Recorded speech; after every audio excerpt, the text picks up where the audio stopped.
Auch der zweite und wohl letzte Tag der Anhörung zur Auslieferung von Julian Assange an die USA wird begleitet von Forderungen nach seiner Freilassung. Zahlreiche Demonstranten fanden sich am Mittag zu einer Kundgebung vor dem Obersten Gerichtshof des Vereinigten Königreiches in London ein. Die juristische Streitfrage im Fall von Julian Assange dreht sich darum, ob der WikiLeaks-Gründer von Großbritannien in die USA ausgeliefert werden kann. Ein britisches Gericht hatte zunächst im Jahr 2021 die Auslieferung untersagt. Doch im Dezember desselben Jahres hat das Berufungsgericht dieses Verbot aufgehoben, was zur Erlassung eines formellen Auslieferungsbeschlusses führte. Dagegen legte Assange jetzt Berufung ein. Die USA argumentieren, dass Julian Assange wegen der Veröffentlichung vertraulicher Informationen strafrechtlich verfolgt wird, nicht wegen seiner politischen Ansichten. Seine Anwälte halten, wie auch seine Befürworter vor dem Gericht, dagegen, dass die Verfolgung politisch motiviert sei und dass Assange wegen der Aufdeckung von Verbrechen ins Visier genommen wurde, nicht wegen der eigenen begangenen. US-Anwälte betonen jedoch, dass die Strafverfolgung auf Rechtsstaatlichkeit von Beweisen beruht. Assange wird beschuldigt, Namen von US-Informationsquellen veröffentlicht zu haben, was ihn laut den USA von gewöhnlichen Journalisten unterscheidet. Seine Anwälte stellen dar, dass er wegen politischer Gründe verfolgt wird. Assange selbst war auch heute nicht persönlich vor Gericht anwesend, da es ihm durch die Auslieferungshaft nicht gut geht. Sollte er verurteilt werden, drohte ihm eine lange Haftstrafe in den USA. Seht jetzt die heutigen Reden seiner Unterstützer vor dem Gerichtsgebäude in London, ungeschnitten und in voller Länge.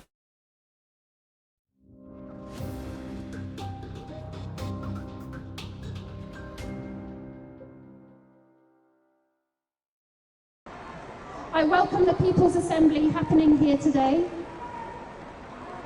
It's like bringing the jury, it's bringing common sense into the building, like my jury did at my trial. Thank you very much, and look forward to seeing you inside later. Free Julian Assange. Julian Assange. Thank you so much, Kathy. Now we've got Trudy Warner, who held what is arguably the most influential sign in British history outside Inner London Crown Court just last year. Trudy, can you tell us what you observed a particular judge?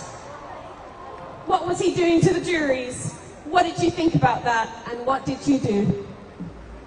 Well, I was watching various trials, and there was a pattern emerging of a judge who was denying defendants the opportunity to talk about their motivation. And these were really deeply principled, thoughtful people who had very strong beliefs, or very strong, the word belief is wrong, but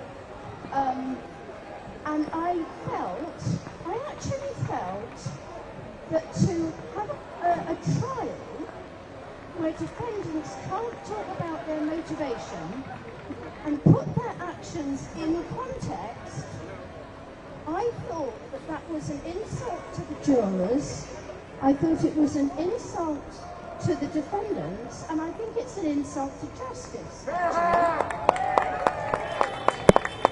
And I was aware of the plaque in the Old Bailey, which says that jurors have a right to acquit according to their conscience. And I thought that is an established legal right, which has been a principle of our justice system since 1670. And that right, maybe jurors actually don't know about that right, and they need to know about it. So all I simply did was went home, wrote those words on a placard,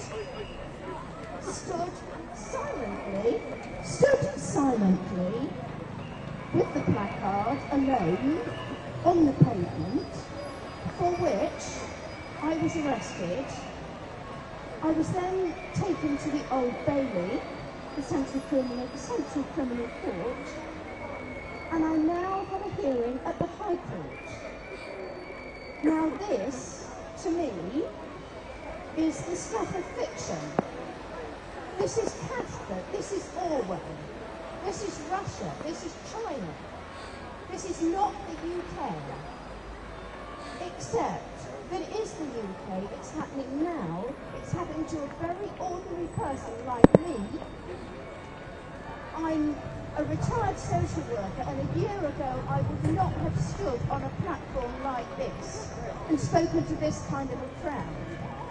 I was said it was completely impossible for me to do it, but the Attorney General has brought me here. So, thank you. Thank you very much. We have a triple bill of tyranny here today, and I hope that we can hold these courts to account. They are our courts. Thank you, Trudy. So Trudy was what started Defend Our Juries. Her powerful stance against the injustice of judicial overreach. And now we've got Dr. Clive Dolphin, a Defend Our Juries spokesperson. So can you give us some context of what's happening today and why should the public care about this? Hello, I'm Clive Dolphin. I'm a spokesperson for Defend Our Juries. Before I tell you why today is really important, I'm just going to give you a little bit of context, a personal story. So, my parents were invited to come across to Britain to help Britain rebuild after the end of the Second World War. So they and a whole pile of people from the West Indies came across here. My father was a skilled person in the car industry. My mother was a social worker. And just about the time when they were starting to settle into their retirement, we started to hear some disturbing stories. We started to hear about people who've been told, "You're not British." And people were saying, "Well, what?" And then we said, "Well, if you don't believe I'm British, you have to prove that, because in Britain, you have to prove it. I'm innocent until you have proved that I'm guilty." And they said, "No, that doesn't apply to you. You have to prove that you are British." So then people said, "Well, I've got a birth certificate, I've got a passport."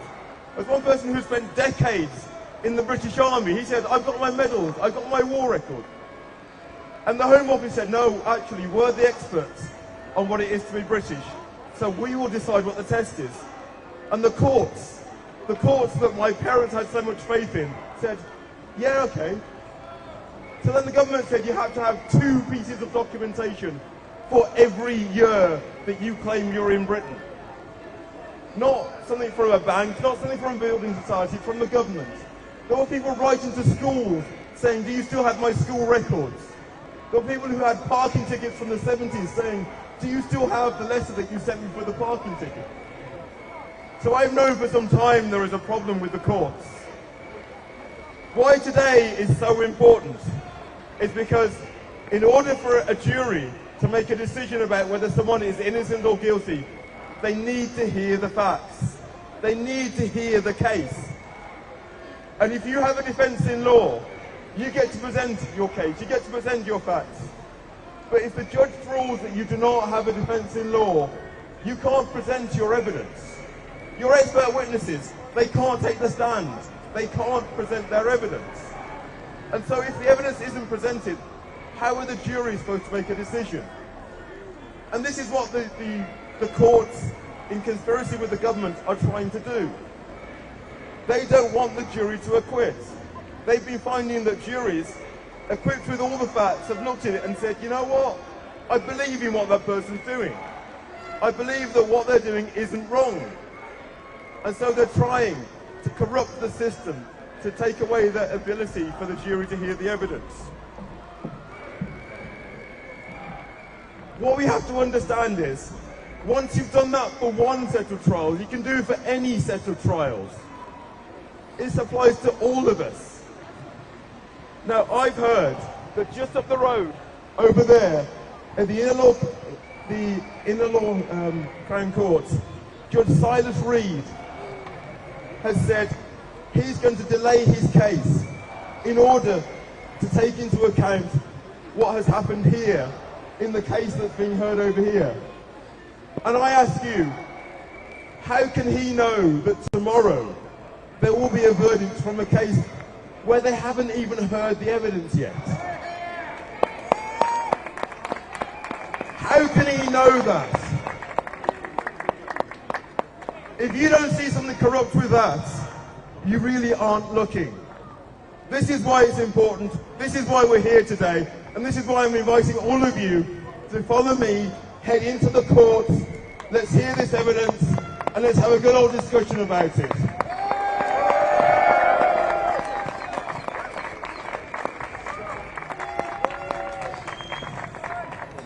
Thank you so much, Clive. So we're going to move on to go inside the court. We're going to listen on to these hearings. We've got Julian Assange's appeal, and we need to get him free, because we need a free press, we need freedom of speech, we need freedom of information. We need to respect jury trials. The jurors need to be respected and given that information and that truth. And then we need a government that respects international law, doesn't lie to us, and sticks to its own climate change pledges and legislation. Thank you very much.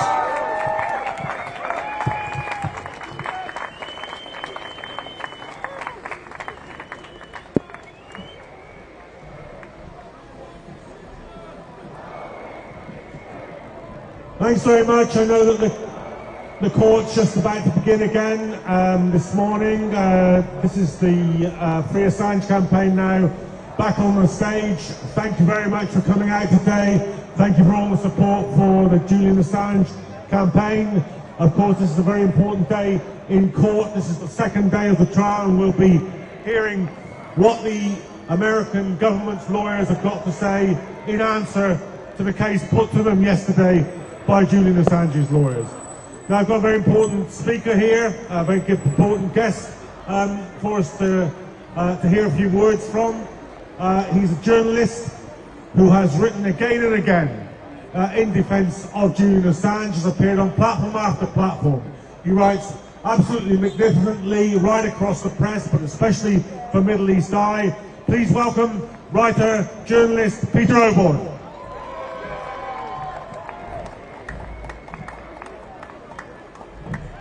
Thank you very much indeed, John, for introducing me. And how marvellous it is on a wet day like this to see such a splendid crowd here to mark one of the most significant days of British liberty in our lifetime. I want to introduce myself first of all. I am a conservative. I'm a conservative because I believe in freedom, I believe in the rule of law, I believe in free speech, and above all, I believe in ancient British liberties. And I believe that the executive should be subject to, held accountable, and be subject to investigation when they do things which are wrong. Now, by the way, these may be conservative values, but as the crowd shows today, they are also universal values. And they're on the left, on the right, on the centre.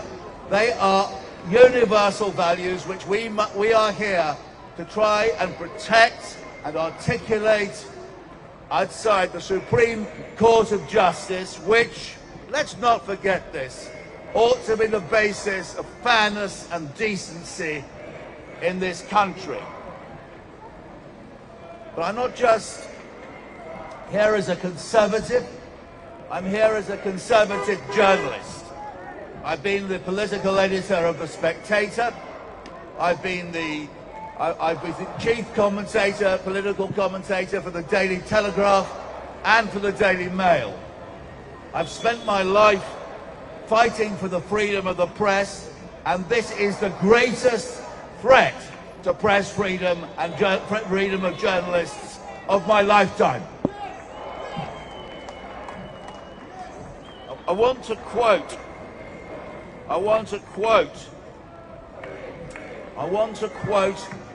great American journalist of the 19th century.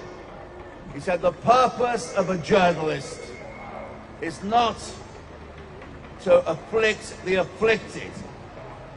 It is to comfort to the afflicted and to afflict the comfortable." That is the massive journalistic achievement of Julian Assange, who, if the court case goes the wrong way, today may find himself on a one-way flight to a cell in the United States of America. The one journalist who really articulated this was an American journalist, Daniel Ellsberg, the great whistleblower for the Washington Post, brave, patriotic American who realized that his duty was to reveal America's illegal role in the covert bombing of Laos and Cambodia. He acted out of duty, out of morality, and out of respect for everything which America stands for at its best. Before he died at the great age of 100 last year, I think it was, Ellsberg said, and we must listen to his words, he had a great identification with Julian Assange. And so what is the British government doing? Throwing its weight behind the American desire of an illegal American government which broke the law repeatedly during the War on Terror, supporting the desire of the American establishment to punish Julian Assange for committing the crime of journalism. They are charging Assange under the Espionage Act, and that it is utterly damnable that this British government should kowtow to that American wish. It's a British government, by the way, which has followed Joe Biden. More recently, followed Joe Biden in blocking or not supporting a ceasefire in Gaza. These are people who do not know about human rights, do not understand about decency, and in Britain, statecraft is based on the idea that when the Americans say jump, we simply say how high. This is the most far-right British government in history, and their wish to send Assange to America shows that they have no understanding of what British values, freedom of speech, fair play, rule of law, really stand for.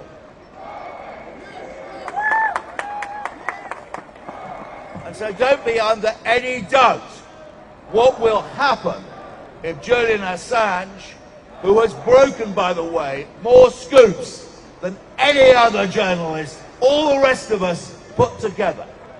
And let's say one other thing about his scoops.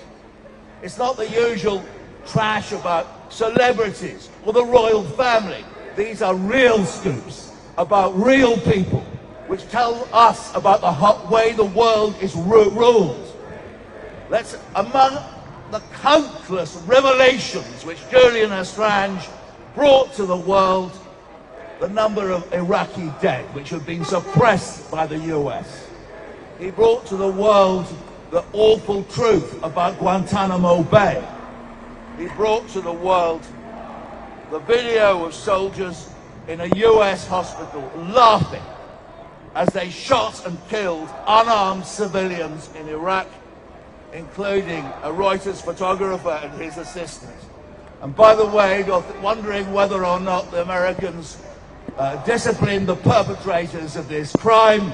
Of course they didn't. It required Julian Assange, WikiLeaks, Chelsea Manning to go out there and reveal it to the world, and now he is sitting in a cell in Belmarsh, awaiting the verdict of this court here to find out whether he's going to be put on a one-way flight to the United States to suffer the consequences of revealing the barbarity of the United States war on terror. I have only one more thing. I only really have one more thing to say. And I say this as a journalist. Just imagine the consequences for journalism if Julian Assange is extradited. It will mean that none of us will be able to handle US classified documents, let alone publish them in future. And that's not just British journalists, it will be journalists around the world. That is what is at stake today. It will mean that in future, the United States, or probably it will extend across the world, war crimes, atrocities will be kept secret. We will no longer be able to understand or learn about the crimes committed by those who rule the globe. That is what is at stake today, and that is why I'm very proud to stand here and speak up on behalf of freedom, the rule of law, and Julian Assange.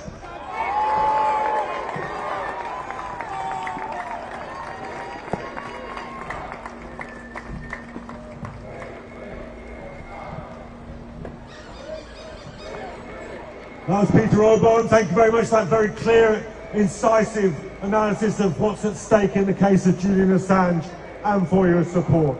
And thank you for all making the journey down here and standing in solidarity with Julian Assange, standing up for a free press. We of course will be bringing you further updates at the dinner break when the court breaks, at the end of the day when we're going to be marching down to Downing Street. But for now, let's just make sure that everybody going into the court hears very clearly what we're here for, and that there is only one decision: no extradition.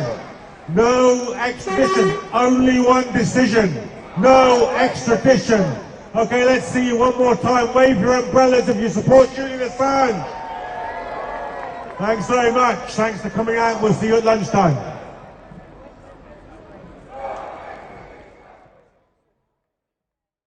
Jeder Tag ein neuer Blick auf die Welt. Nachrichten und Livestreams Tag und Nacht. Dein Kanal für einen klaren Blick. Wir zeigen alles, was du wissen musst. So funktioniert die Welt. Wir halten dich auf dem Laufenden. Mit Nachrichten rund um die Uhr. Blick auf die Welt, hier bei uns.